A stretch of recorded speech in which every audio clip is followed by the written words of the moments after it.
ጌታ በኢየሱስ ክርስቶስ ስም ጸጋና ሰላም በዓለም ዙሪያ ሁሉ ላላችሁ ወገኖቼ ይድረሳችሁ። ዛሬ አንድ መልእክት ለእናንተ አለኝ።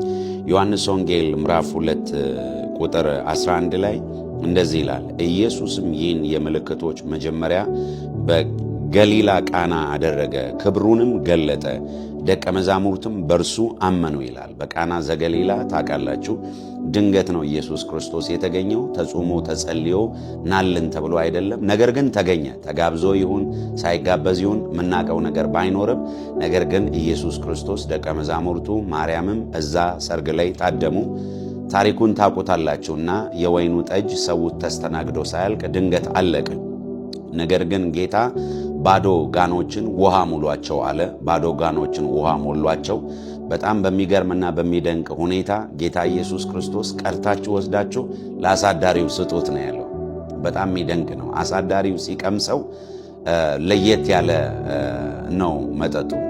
እንዴ ሌላ ሰዎች መልካሙን ሰጥተው መጨረሻ ላይ መናኛውን ይሰጣሉ፣ አንተ ግን መልካሙን አስቀራለ።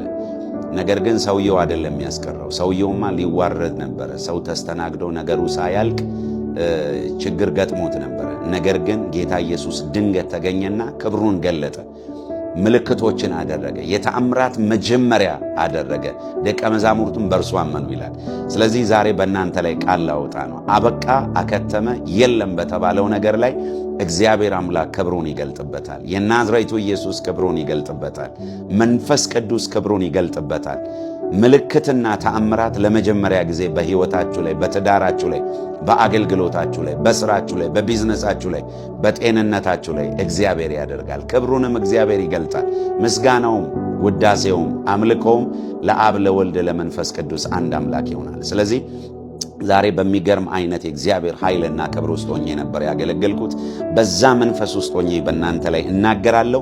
ባልጠበቃችሁት ነገር ላይ የናዝሬቱ ኢየሱስ በክብር ተራምዶ መጥቶ ተአምራትን ያደርጋል፣ ክብሩን ይገልጣል። እናንተም ደግሞ አምናችሁ እሱን እንድትከተሉት ይሆናል ማለት ነው። ክብር ለጌታ ለኢየሱስ ይሁን።